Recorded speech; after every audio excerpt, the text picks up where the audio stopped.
Assalamualaikum warahmatullahi wabarakatuh. Alhamdulillah, puji dan syukur senantiasa kita panjatkan kepada Allah, Rabb semesta alam, pencipta langit dan bumi, dan juga tentunya pencipta kita manusia. Dan juga salat dan salam senantiasa kita curah dan limpahkan kepada Rasulullah Shallallahu Alaihi Wasallam, karena telah memberikan sebuah contoh yang sempurna dalam kehidupan dan juga tentunya contoh yang sempurna di dalam dakwah. Alhamdulillah, melalui video ini saya akan coba memberikan sebuah penjelasan tentang pertanyaan teman-teman sekalian. Banyak teman-teman yang bertanya tentang gimana kejadiannya tadi di Malang atau seperti apa kejadian sesungguhnya. Nah, mudah-mudahan video ini bisa menjadi sebuah penjelas ya bagi apa yang terjadi. Pertama-tama saya ingin mengucapkan pada teman-teman yang mendoakan, peduli, alhamdulillah, terima kasih. Saya tidak ada kurang suatu apapun sekarang dalam perjalanan kepada Jakarta. Dan yang kedua, saya juga ingin berterima kasih pada teman-teman panitia yang ada di Malang, sekaligus mohon maaf pada peserta-peserta yang juga sudah sempat hadir tadi dan mungkin merasa tidak nyaman ketika tadi ada kejadian pembubaran ya. Jadi yang pertama-tama saya ingin coba menjelaskan bahwa ketika saya datang ke Malang tanggal 29, itu saya sampai pada waktu sore hari, dan di situ saya dikabari panitia bahwa acara yang sedianya dilakukan pada tanggal 30 pada hari ini itu kemudian tiba-tiba acaranya dibatalkan oleh rektorat.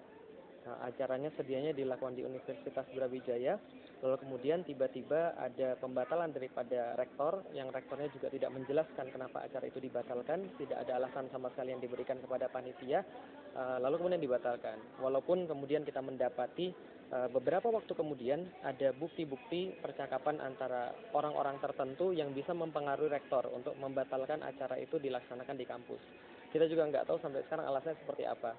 Karena acaranya itu sebenarnya acara sebuah kajian, jadi kajian tentang cinta mulia, tentang sebuah panduan-panduan yang harus dilaksanakan remaja agar waktu remajanya itu tidak dihabiskan dengan maksiat, dengan sia-sia, yang diambil daripada buku saya udah putusin aja. Nah, juga kita bingung ada apa, kenapa kajian-kajian tentang pranikah, tentang cinta, tentang pergaulan anak muda ternyata mendapatkan sebuah penentangan dari pihak rektor.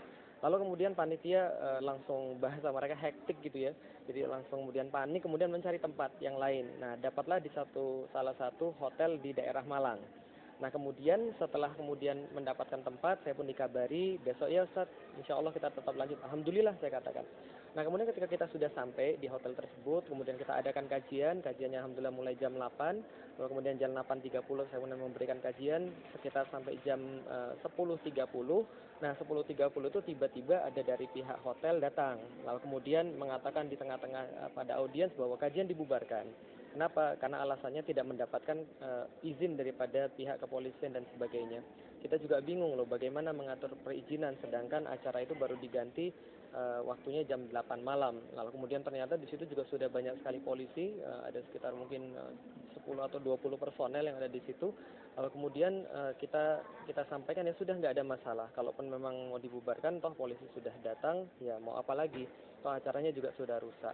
Kemudian panitia mengatakan ya sudah, silakan Ustadz, kita pimpin doa sebelum menyelesaikan kajian. Nah, polisi kemudian mengatakan, yang waktu itu kemudian belakangan kita ketahui adalah kasat intelnya Polres Malang, kemudian mengatakan tidak perlu ada doa, langsung dibubarkan saja. Ya sudah, langsung kita tutup dengan doa kifaratul majelis.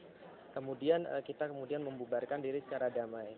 Nah, belakangan ketika kita tanya kepada pihak kepolisian, loh ini ada apa, kenapa sampai harus ada seperti ini, kemudian pembubaran, toh acaranya adalah acara pengkajian Islam gitu kan ya, penjelasan kepada anak-anak muda untuk melawan degradasi moral yang sekarang terjadi, perzinahan yang marak gitu kan ya, kalau kemudian tawuran, kemudian tindakan-tindakan negatif yang ada. Nah, kenapa harus dibubarkan dengan cara seperti ini? Toh kalau ada sesuatu yang kurang kan bisa dibicarakan. Nah, ternyata kemudian pihak kepolisian bilang, oh kami tidak bisa menjawab di sini, silakan nanti di Polres saja. Alhamdulillah saya pun mendampingi teman-teman ke Polres. Setelah kita tanyakan, ternyata jawabannya adalah polisi mendapatkan tekanan. Nah, jadi pihak kepolisian mendapatkan tekanan dari ormas-ormas tertentu, yang ormas ini akhir-akhir ini terkenal ya sebagai ormas yang membubarkan pengajian, dan juga ormas-ormas yang berpihak pada kasus penistaan agama kemarin. Nah, kemudian kita sampaikanlah kenapa tidak diadakan tabayun dulu. Lah kenapa, ada apa? Kalau seandainya ada sesuatu kesalahpahaman, tentu kita bisa bicarakan. Tentu kita bisa untuk menyampaikan dengan baik, menyampaikan dengan cara yang islami, gitu kan ya. Lalu kemudian dijawab ya tidak bisa, dan kemudian kembali lagi di masalah perizinan. saya juga sudah mengingatkan pada kepolisian, loh kok seolah-olah Indonesia ini sudah tidak jadi negara hukum, tapi seolah-olah jadi seperti negara yang berhukum rimba, siapa yang kuat, siapa yang banyak, dia bisa menyetir apa yang dianggap benar dan apa yang dianggap salah. Ketika dia tidak suka pada satu kelompok, lantas itu adalah dianggap salah. Kalau dia suka pada satu kelompok, itu seolah-olah dianggap benar. Lalu kemudian di mana hukum di situ? Nah, kemudian di situ kemudian polisi berkata bahwa ya kami tidak bisa apa-apa, karena kami ini sedikit, kami tidak bisa apa-apa. Nah, ini kemudian kita sangat sayangkan. Apalagi kemudian saya juga sampaikan di Jakarta, saya sampaikan bahwa citra polisi itu di mata masyarakat sekarang sangat buruk. Lah kenapa? Karena dalam kasus penistaan agama saja misalnya sangat terlihat bahwasanya ada keberpihakan di situ. Akan sangat sulit sekali ketika kaum muslimin yang mengadakan acara, akan sangat sulit sekali ketika kaum muslimin mengadakan satu hal pengkajian kemudian dianggap sebagai satu hal yang makar. Padahal di mana makarnya? Kita sedang membahas tentang pacaran kok, sedang membahas tentang udah putusin aja. Kok dianggap sebagai satu hal yang kemudian mendekati kepada makar. Nah, ini kemudian ya sesuatu yang kemudian kita sayangkan ya, sangat kita sayangkan sekali apabila ada orang-orang yang tidak suka kemudian mengedepankan tindakan-tindakan pemaksaan, mengedepankan tindakan-tindakan fisik tanpa ada komunikasi terlebih dahulu, tanpa ada tabayun terlebih dahulu. Padahal seharusnya kemudian yang terjadi adalah tabayun atau komunikasi terlebih dahulu. Yang lebih kita sayangkan justru itu dari pihak seorang muslim atau dari pihak muslim sendiri.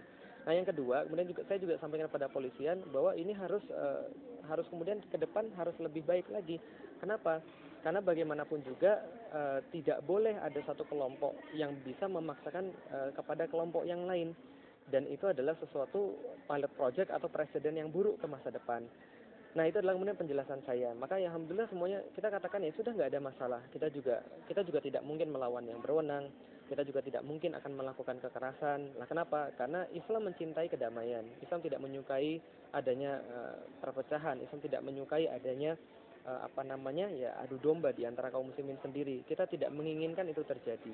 Toh kita juga menginginkan ketika kajian itu ada orang yang tercerahkan. Ya toh kita nggak mungkin melakukan tindakan-tindakan melawan pihak berwenang.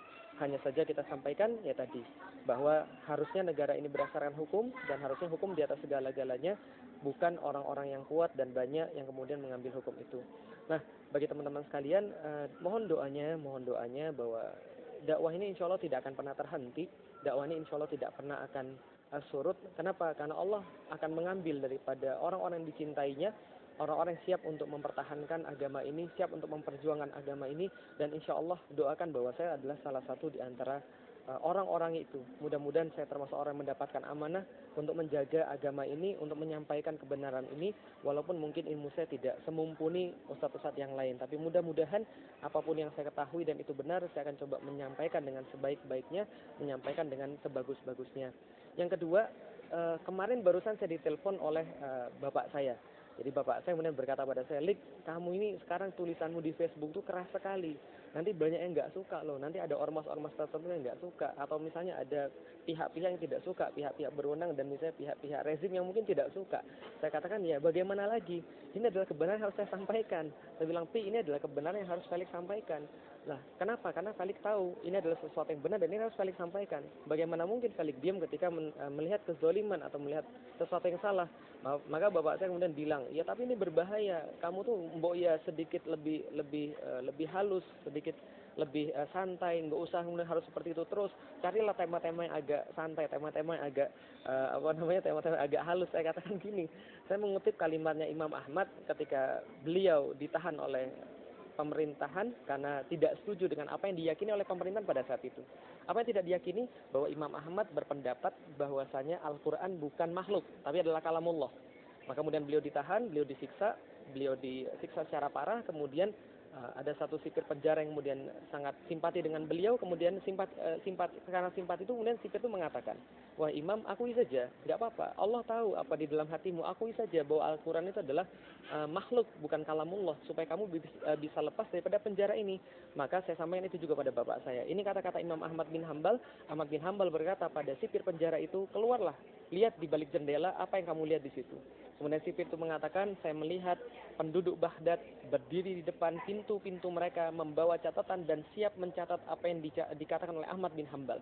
Maka kemudian Imam Ahmad mengatakan dengan satu hal dengan yang sangat indah sekali yang harus kita ingat para pengemban dakwah, yang Imam Ahmad katakan adalah, pantaskah ketika Ahmad selamat sementara manusia sesat?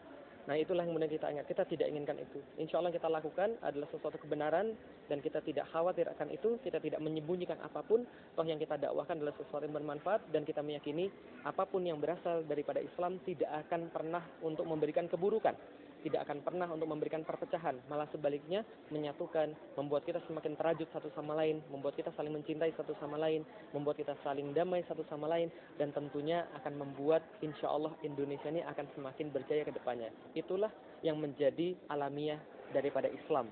Kalaupun ada orang-orang yang tidak suka, insya Allah kita doakan. Mudah-mudahan kita doakan Pak Polisi, kemudian berubah, kemudian untuk menyadari, lalu kemudian untuk mengetahui seperti apa kebenaran yang sejati dan keadilan yang sejati.